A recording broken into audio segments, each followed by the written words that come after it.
Buenos días a todos los alumnos de sexto año de la carrera de Maestro Mayor de Obra. En esta carrera, en esta materia, perdón, vamos a ver el tema de instalaciones térmicas. Por un lado, vamos a ver todo lo que tiene que ver con respecto al equilibrio térmico y las necesidades que se tienen para una vivienda, para poder mantener el confort tanto en temperatura principalmente para las bajas temperaturas en donde nosotros tenemos que calefaccionar la vivienda para tenerla a una temperatura de confort de 18 grados.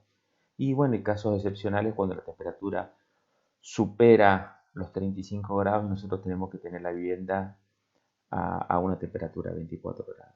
Y después, dentro de esta materia, vamos a ver todo lo que está relacionado con lo que sería el diseño y cálculo de la instalación de gas de una vivienda de dos plantas y de un edificio. Como introducción, nosotros vamos a empezar con algunos conceptos de física, en donde vamos a tener el calor, y los contenidos que vamos a ver en este primer capítulo tienen que ver con la temperatura, cuáles son sus escalas termométricas, qué es el calor, la transmisión del calor, el cambio de temperatura, el cambio de estado y el equilibrio térmico. Con respecto a la temperatura, tenemos que nosotros es algo que nos permite medir la energía media que tienen las moléculas. A mayor temperatura, es decir, a mayor agitación térmica, mayor es la energía cinética del medio. Y esta es una magnitud que es intensiva y que no depende de la masa del sistema. Quiere decir que dos cuerpos con diferentes temperaturas evolucionan siempre de forma que tratan de igualar sus temperaturas, es decir, tienden con el tiempo a lograr un equilibrio térmico. Para medir la temperatura se usan generalmente los termómetros que se basan en la dilatación de los líquidos y puede ser mercurio o puede ser alcohol.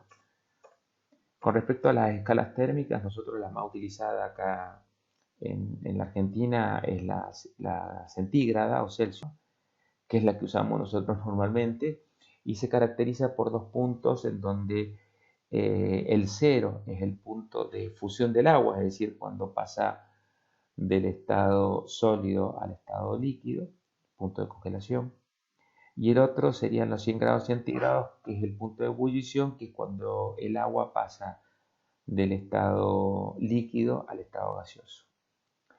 Existen otras escalas, que es la de Fahrenheit, por ejemplo, que es la que usa los anglosajones, en donde el punto de fusión del agua, en lugar de ser 0 como en el centígrado, el punto de fusión es 32 y el punto de ebullición es de 212. Quiere decir que en la escala 100 grados centígrados equivalen a 180 grados Fahrenheit. Existen también otras escalas térmicas como la absoluta o Kelvin, que es la que se usa en física o en química. Esta tiene como punto de fusión el 273 grados Kelvin, es el punto de fusión, y sumándole 100 a los 373 es el punto de ebullición. Cada grado Celsius equivale a un grado Kelvin, es decir, lo único que se desplaza a la escala, y el 0 grado Kelvin corresponde a menos 273 grados centígrados, que es la temperatura más baja posible. Después tenemos algunas formulitas para la conversión de escala. Esto sería para poder utilizar en grados centígrados esta formulita, en donde por un lado tenemos grados centígrados, por otro lado tenemos Celsius. Quiere decir que nosotros despejando alguna de las dos podemos obtener, hacer las equivalencias correspondientes. Y después también tenemos la de la temperatura absoluta. La relación entre grados, ahí tenés otra ecuación entre grados Fahrenheit y Celsius, y después entre Fahrenheit y absoluta. Y bueno, y ahí estamos despejando con respecto a grados Celsius y la temperatura absoluta de Kelvin. Para dar un ejemplo, supongamos que una persona en Inglaterra tiene 104 grados Fahrenheit. ¿Cuántos grados centígrados corresponden y cuántos grados Kelvin? Entonces nosotros de esta ecuación, si logramos despejar para expresarlas en grados Celsius, el 5 que está dividiendo acá pasaría para el otro lado multiplicando. Estos dos términos los pongo entre paréntesis. Y entonces si yo resuelvo esta ecuación, me va a decir que los grados Celsius, la persona tenía 40 grados centígrados. Si yo lo quiero pasar a grados Kelvin, le tengo que sumar 273. Quiere decir que esta persona, si lo expreso en grados Kelvin, tenía 313 grados Kelvin. En Inglaterra, 104 Fahrenheit. En Argentina, 40 grados centígrados. Y si lo quiero expresar en Kelvin, le tengo que sumar 273, que serían 313 grados Kelvin. Con respecto a la transferencia de calor, nosotros conocemos tres. Por un lado, lo que sería la conducción, que se basa fundamentalmente en los sólidos. Quiere decir que, por ejemplo, cuando yo caliento, por ejemplo, una barra metálica y en una punta la pongo en el fuego, esa barra metálica se va a ir calentando y me va a transmitir la temperatura, en el caso si yo la tengo con la mano. La convección principalmente se da en el tema de los fluidos. Las moléculas calientes adquieren un mayor movimiento y entonces van hacia arriba y el fluido con menor temperatura va hacia abajo. Y con respecto al tema de la radiación, se produce a través de ondas electromagnéticas y que básicamente son las que son transmitidas por el Sol. Acá podemos ver un ejemplo. Este sería el ejemplo de convección.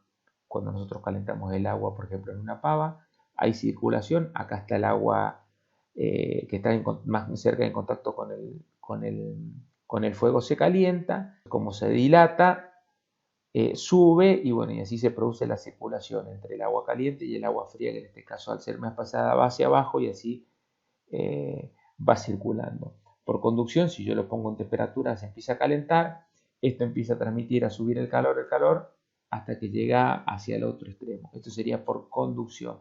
Y bueno, y por radiación puede ser básicamente cuando nosotros prendemos un fuego o el que más utilizamos es la radiación, que es una temperatura que atraviesa el espacio en forma de rayos infrarrojos. Cuando un cuerpo recibe calor, puede aumentar su temperatura. En este caso, el calor recibido depende de la diferencia de temperatura y de la masa del cuerpo y también del tipo de sustancia. ¿Está? Cada sustancia tiene su calor específico. Si yo quiero cambiar de estado físico significa que en el caso del agua, los tres estados físicos tenemos vapor, líquido y sólido, ¿no es cierto?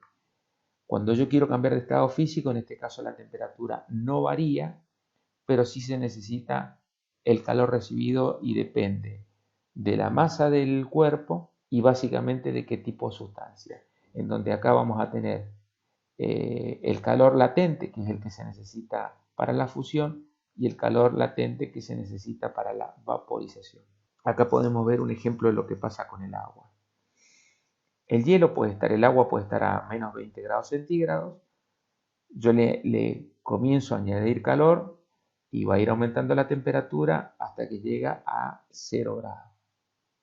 Pero cuando llega a 0 grados, para que pase del estado sólido al estado líquido, yo le sigo incorporando calor, el agua se va transformando de sólido a líquido, pero acá el agua no aumenta de temperatura hasta que toda el agua pasó del estado sólido al líquido. Cuando ya todo es líquido, va a ir aumentando de temperatura. Le agrego calor y el agua va a ir aumentando de temperatura. Cuando el agua llega a 100 grados centígrados, necesito seguir agregándole calor, pero no va a aumentar la temperatura hasta que toda el agua pasa al estado de vapor. Una vez que el agua está toda en estado de vapor, puedo seguir aumentando o sea, al agregarle calor va a aumentar la temperatura. ¿Qué son los cambios de estado? Y bueno, acá lo vemos. En el caso del agua tenemos sólido cuando está hielo, líquido, que es lo que nosotros conocemos, lo vemos más naturalmente, y en estado gaseoso. El cambio cuando pasa de sólido a líquido es fusión, de líquido a sólido es solidificación, de líquido a gas es vaporización y de gas a líquido sería licuefacción. Las fórmulas de calor, cuando se produce, este sería la cantidad de calor, nosotros vamos a tener en un determinado cuerpo una cantidad de masa, este es el calor específico y esta es la variación de temperatura. Cuando tenemos cambio de estado físico, este es el calor que nosotros vamos a necesitar, este es el coeficiente del el calor latente para el estado de fusión y este es el calor latente para el estado de vaporización. ¿Qué es lo que es un equilibrio térmico? Si un cuerpo adquiere un determinado calor es porque otro se lo cede. Siempre va a haber un equilibrio entre el calor absorbido y el calor cedido. Si nosotros consideramos un cuerpo A que tiene una determinada temperatura, este va a absorber calor y el cuerpo B de mayor temperatura le cederá. Al final ambos adquieren la misma temperatura. Bueno, estas serían las ecuaciones del equilibrio térmico y acá también tenemos otra ecuación en donde acá tenemos la masa, este es el calor específico que corresponde al cuerpo A, esta es la variación de temperatura, la temperatura de equilibrio, la temperatura inicial, esta es la masa del cuerpo B, esta es la masa del cuerpo B, este es el calor específico del cuerpo B y esta es la variación de la temperatura. Esta es la temperatura de equilibrio y esta es la temperatura inicial. Vamos a algún ejemplo. Si nosotros tenemos, por ejemplo, una bolita de 200 gramos de hierro que está a 120 grados centígrados. Lo colocamos en un recipiente de agua, de medio litro de agua a 18 grados. Queremos calcular cuál es la temperatura de equilibrio y cuál es el calor cedido por la bola de hierro. Nosotros conceptualmente, sin dar muchas explicaciones, sabemos que si colocamos una esfera de hierro, por ejemplo, a 120 grados centígrados, lo colocamos en agua, ¿qué va a pasar? Se va a enfriar y el agua va a aumentar de temperatura. Bueno, acá lo que vamos a hacer es el cálculo. Nosotros teníamos acá la ecuación, acá tenemos la masa del agua, el calor específico del agua, esta sería la temperatura de equilibrio que es la que nosotros tenemos que calcular y la temperatura inicial acá va a ser de 18 grados. Acá tenemos la masa del cuerpo B, el calor específico del cuerpo B, la temperatura de equilibrio que es la que tenemos que calcular y esta sería la temperatura inicial. Si nosotros reemplazamos tenemos que la masa, habíamos dicho medio litro de agua, quiere decir 0,5 kilogramos, el calor específico del agua sería 4180 joules por kilogramos. Acá tenemos la temperatura de equilibrio. El agua, ¿a qué temperatura estaba? A 18 grados centígrados. 200 gramos de hierro serían 0,2 kilogramos de hierro. Este es el calor específico del hierro. Esta es la temperatura inicial del hierro que estaba a 120 grados centígrados y esta es la temperatura que se va a lograr de equilibrio. Quiere decir que acá tenemos reemplazada en la ecuación, tenemos todos los datos y el único dato que nosotros no conocemos es la temperatura de equilibrio. Si logramos despejar y resolviendo la ecuación, obtenemos que la temperatura de equilibrio va a ser a 22,3 grados centígrados.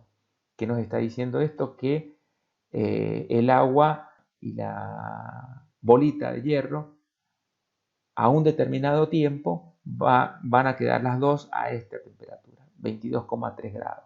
El agua inicial estaba a 18 grados y la bolita a 120 grados. La bolita se va a enfriar hasta 22,3, el agua se va a calentar hasta 22,3.